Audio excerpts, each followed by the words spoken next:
Tonight we have the Ruberton family history. Okay. So Mike Ruberton, just to give you a little bit of background, was born in 1893 of immigrant parents. He was the last child of 13 children. I'm sorry, the first. That was a misprint on the paper, sorry about that. So he was the first child of 13 children of Rocco and Pullia Ruberton, who owned the farm on Pleasant Mills Road. And he went to the Lake School here in Hammonton, and then following the Lake School, he went off to Pierce School of Business. So that started him on his path in life.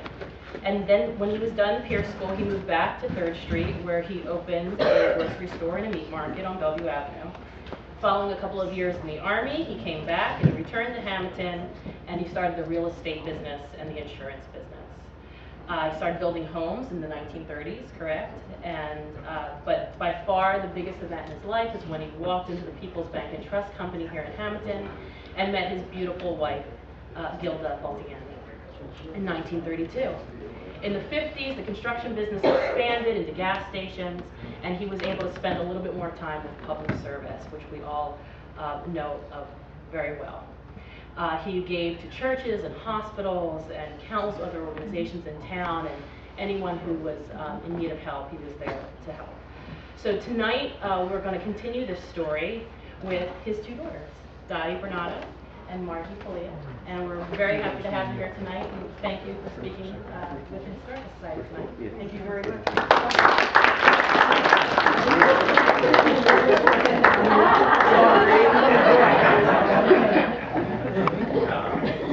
There we go. Better? Much better. Does it work? There we go. We're good.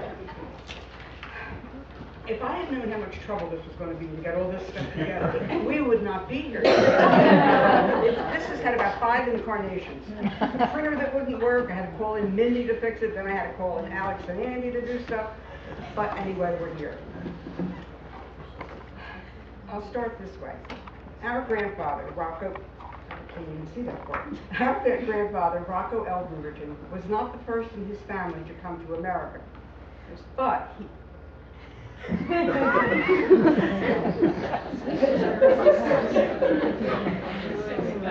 didn't say anything, but she did. Well, they couldn't hear.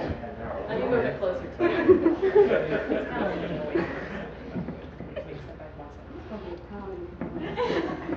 How about that? Our grandfather, Rocco L. Ruberton, was not the first of the Ruberton family to come to America, but he was the first to make Hammonton his home. His family came from a small mountain village called Anzi in the province of Salerno near Naples. We have been told that that village looks relatively the same today as it did when he left. And in fact, it was very much like, if anybody saw the movie The American, it was on a mountain village. Well, that's what that place looked like. Rocco had 2 or 3 brothers who came before him, but we really never knew any of them except one, Uncle John. Uncle John used to come from Philadelphia. He lived in Philadelphia. He would come and visit and sit at the kitchen table on 3rd Street. That's where I remember him anyway, drinking his coffee. He always drank a great big glass of water before he ate a bite. Those are the memories that you get that just don't leave you. Anyway, he had a grandson, Mike Pedersen, who maybe some of you remember. He was at Tony Mark's in Summers Point for most of his career. I don't know where he is now. I think he's still living though. Rocco started farming on Pleasant Mills Road soon after his arrival in Hammonton. Very shortly, he sent for his future wife, Felicia Colacerdo. I don't know if you knew that, Kristen. And it was an arranged marriage, as most marriages were in those days. So 2 days after she landed in New York, they were married in New York. Let's see what came next. They soon set up housekeeping on Pleasant Mills Road and started raising a family. Eventually, they contributed 13 children to the population of Hammonton. The first 2 were Mike and then another daughter, Mary, and she died soon. She had 4 children. When the 5th child was right after the 5th child was born, she died. So that was. But then they were followed by, Michael was followed by Gerard, Mildred, Prosper, Chubby, you see, anybody goes back that far, Marie, Jean, Josephine, Etta, James, Joseph, and Louis. The 13th child, Conchetta, was stillborn. The family history continues with fire destroying, I guess I never get into this thing, with fire destroying the house on Pleasant Mills Road. They moved down the street and continued farming, which fostered a wonderful work ethic in the children, as well as a will to succeed. Our father often spoke of the hard work that they did on the farm.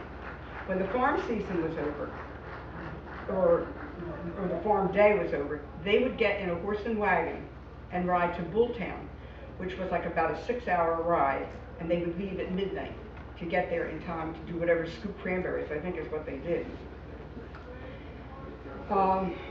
They later moved to the corner of Bellevue Avenue and South Egg Harbor Road.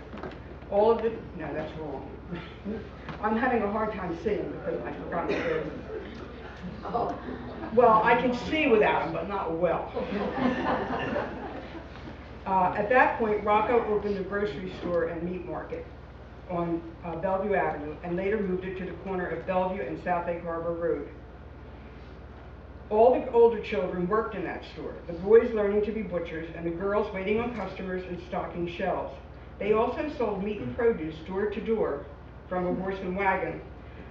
I guess at that time that was not very unusual for an ambitious family. Oh, she brought me glasses. Thank you, Jack. Much, not really.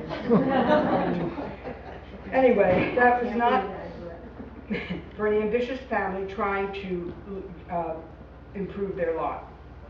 Michael's involvement was interrupted in 1918 when he was drafted into the Army. The story goes that he was home on a pass when his unit was shipped overseas, but he was left behind, and somehow he became a baker, and that's what he did until he was discharged in 1919. Okay. He returned to the base and later found out that the ship was destroyed and all of the men perished. So that was a lucky lead that he had. So his luck started when he was young. Not long later, in 1921, Michael and his father bought the Strout Agency, a real estate business. This decision changed the course of his life. Michael soon became the driving force of that business. Apparently, this was his true calling in life. He later added an insurance agency and called the whole thing the M.L. Ruberton Agency. It's still around, too. In the hands of which third, fourth generation? Early in the 1930s, he became a building contractor, and he started building single-family homes. The first of them was on Grand Street. Don't know which one, though. He also built his own home on Central Avenue. We know which one that is. After World War II, he developed a peach orchard he owned, bounded by Chestnut Street, Locust Street, and Egg Harbor Road. That became a small community. After that, he and Charles Penza Jr. started selling lots on property they owned right off Bellevue Avenue, and you know that as Marlin and Woodlawn Avenues. Later on, he went together with Russell Johnson, and they built the Marjor Apartments. You want to tell the part about that? There wasn't any. Yeah, the part was Well, that the it was. part was my name, Marjorie, because there was another place, so the apartments were really named after me because he liked me better. Not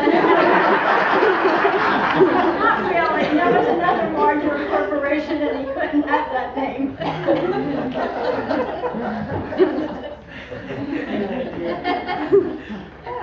In the middle of all this, he decided to put his bachelor good behind him.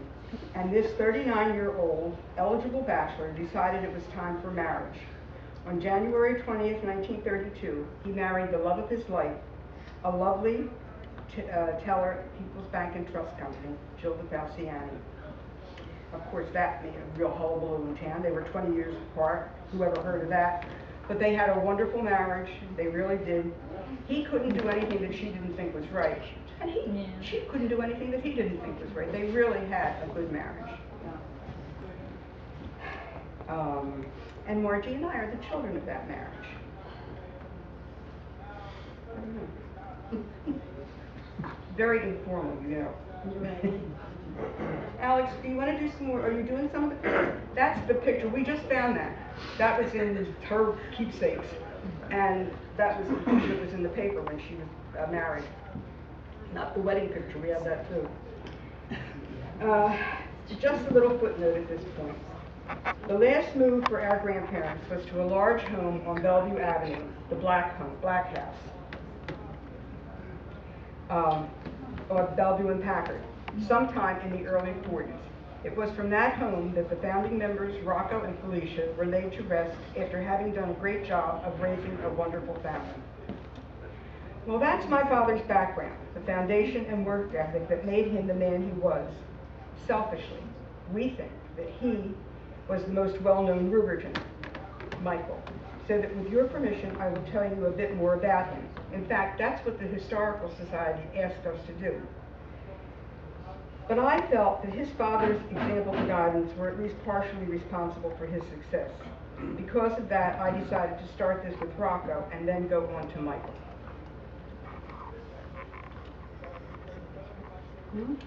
Oh, yes, I forgot I was supposed to come in and say, he was very, very close to his parents. Every day after work, he would go there and visit with them and then come home to us. And then every Sunday, he would go to his house, or his father would come to our house. That was after Grandma died. She died a lot younger than my grandfather.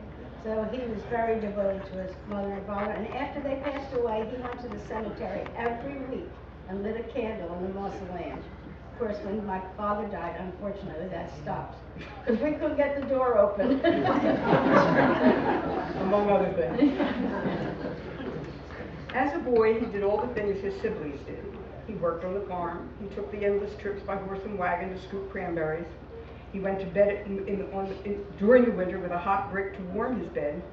They weren't a wealthy family, but they lived a good life. The children attended the Lake School, and later he went to Pierce Business College. When they moved to town, he opened the grocery store and meat market. He worked there as a butcher. As I mentioned before, he and his dad bought the Stroud Agency, a real estate company. That was the beginning of his real calling in life, his real talent. The real estate and insurance and building businesses were going concerns, and then the Depression arrived. Things changed, and many times there was not enough income to pay all the bills, especially since he had co-signed a lot of notes for people who were losing their homes. Somehow or other, everything managed to get done. Fortunately, there was a small group of friends, local businessmen, among them William B. Kessler, Morris Wallman, who was a local clothing manufacturer, and Jake Schenck of what is now South Jersey Laundry. They were always there for each other. When one was experiencing financial difficulties, the others pitched in. And they were that round-robin backup group helped all of them survive the Depression. They all came through it. I won't say unscathed, but they all came through it. At this point, everything was going well enough financially for him to begin his public service life. Not the least of these was his service on the Selective Service Draft Board. Well, the draft board was really something for our family, because the farmers came with their sons. Every night, almost every night of the week, there were people on our front porch, our back porch, in the living room, in the dining room. They brought us groceries and things from their farm, and least of all, they brought us live chickens. We were flying around our cellar, so we gave most of the things they brought away, but the chickens did go first.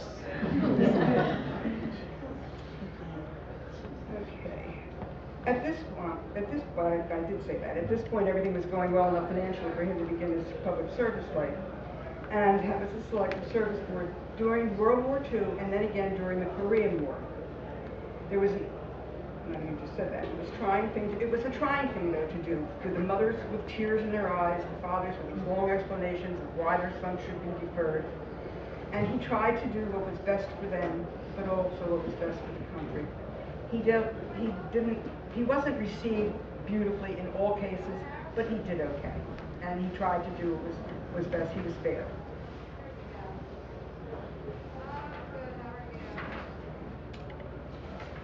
Now, I have tried to get this in chronological order. I couldn't do it. I just couldn't get it exactly right. So you'll have to bear with me while I jump around a little bit. A great love of his was First Federal Savings and Loan. In 1930, he started out by being named the first Italian-American board member of the Working Men's Savings and Loan Association, which grew into First Federal Savings. In later years, he devoted equal time to his business and the savings and loan. He loved both. On most days, you would see him walking from his office, pipe in his mouth, across the street to First Federal offices, where he would spend a couple of hours catching up with all the current happenings there. Well, and we have a few pipe stories. One day, when he was walking to the First Federal, he put his pipe in his pocket. He thought he had put it out, and it came right through the pocket. So he immediately took it over to Mr. Amarata, and he went to Philadelphia to buy himself a new coat so my mother wouldn't find out. So about 2 or 3 months later, before Mr. Amarata died, his daughter arrives at our house on Sunday, and she says, "I have your husband's coat," to my mother. My mother said, "His coat's in the closet." She said, "No, it is. It's here. My father fixed it for him." So we all had a really good laugh over that one. He got caught really good. Anyway, in addition, he was a member and then president of the Hammonton Water Commission, a member of the Planning Board, the Zoning Board of Adjustment, the Tax Board, and the Board of Ancora State Psychiatric Hospital. I didn't mention that he did once run for council in the town of Hammonton. That didn't really turn out too well. So that night, the night of the election, a whole group of his friends descended on the house on Central Avenue while he was upstairs in his bedroom and serenaded him. I guess they used to do that, and they don't do it anymore, but I guess they did it then. And now we come to another facet of his life, his generosity. He was a devout Catholic, and so he was involved in many things for the church. He helped spearhead the drive to build a new building to accommodate St. Joseph's High School on South 3rd Street, and 4 years later, the gymnasium for that school. He was also involved in the fund drive for St. Martin's Parish on Egg Harbor Road. In addition, he donated the land for the church and on which St. Martin's was built. That land had been part of a peach orchard he had operated until his father's death. Now, the peach orchard was another story. He had a construction company, but his father loved the peach orchard, so he kept it for him. And so for 2 or 3 weeks during the summer, he shut down the construction company, and the carpenters and plumbers and all the other workers picked peaches, packed peaches, took them to sell them, and then when that was done, they went back to the construction company. Then my grandfather passed away, and the day after the funeral, they went in there with bulldozers, and everything was gone. And that's where all of the South 3rd Street from Locust on down to the church was developed. He didn't develop all the houses, only the ones that are brick. Next page. For these acts, he was honored by Pope John XXIII with the Order of Knight of St. Gregory. Later, when he gave land for the Holy Sepulchre Cemetery, Pope Paul VI elevated him to the title of Knight Commander of St. Gregory. At that time, that was the highest honor a layman could receive. When a movement started to build a hospital in Hammonton, he became totally involved in the planning and the fund drive. He and John McKeesey owned the property where the hospital was built. They didn't give it to him, but they did sell it at well below market value as a service to the town. He served as a board member at Kessler for many years until, when failing health prevented active membership, he was made a director emeritus. Now, once again, he donated an adjacent parcel of land to accommodate a much-needed addition to the hospital. It was named the Michael L. Ruberton Pavilion to honor his dedication to Kessler Hospital. Obviously, he received recognition for his philanthropy, but he didn't do it for that.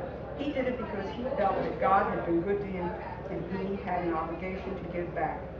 He always asked Jill, that's what he called my mother, he always asked Jill, Margie, and I for permission to do these things. But of course that was only lip service. He knew that there would never be any reason why we would object. He was very good to us too. We had no complaints. On a personal note, his hobbies were playing cards with his friends, going out to dinner on Sunday, traveling, smoking his pipe, and he loved cars. I have a kid or so, or we have some kids that follow in his footsteps. And Margie will tell you a few things. Well, he played cards. Isabel Varga's father played with him. They would meet on Saturday and Sunday nights at our house. Sunday nights, sometimes the women would come over, and we would gather in the living room, and they would play cards in the kitchen, and Mother would have dessert or something. And then I would entertain everybody and go to bed. I can remember standing on the steps and everybody laughing. We had a good time, yes. And then what else did he do? He loved his cars, and there's another little pipe story about that one. He was on a job, and he knocked his pipe on the car to put it out on the ground. Some of it went in the back seat, and the car caught fire. So he couldn't go home with that car, so he went and he bought another car exactly like it. He didn't, my mother didn't know it, but it was a two-door car. The original one had 4 doors. 3 months till she said, you know, Mom, didn't that other car have 2 more doors? That was another story. So, and he loved to have a good time. He never traveled, he never flew in an airplane until he was 60 or 65 because he said he had too much to lose. I think he wanted to pay all his bills before he died. But anyway, and then he started flying after that. They used to travel by train instead, or car. They wouldn't go any place if they had to fly. Do I have anything else to say?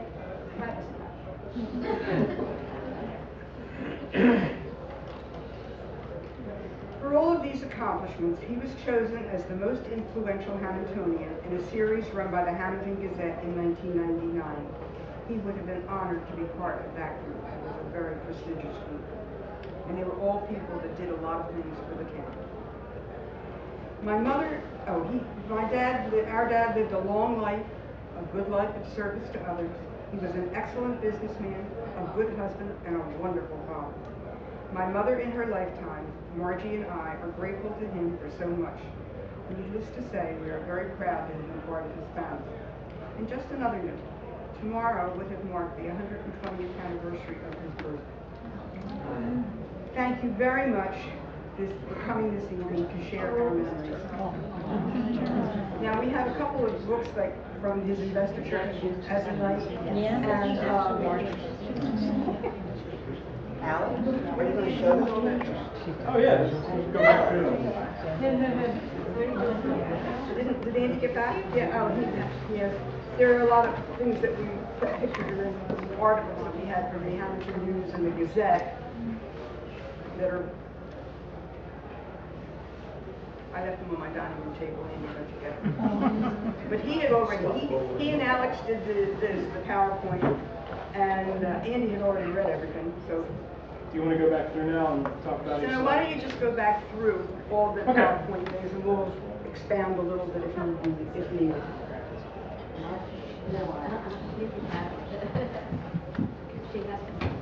That was my father, I'm sure you can hear me, in Florida, when he was visiting his brother and sister-in-law. God knows when. Wait, can I go to the next one? Who's never been in the 40s? It goes on the record.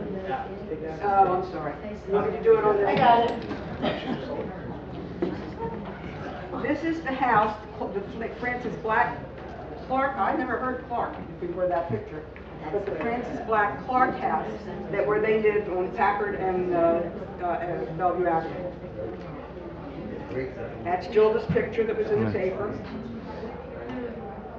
This is the dedication book from the hospital, the pavilion, the addition. This is a picture of the directors, and I think this is from when I'm not sure exactly when it was.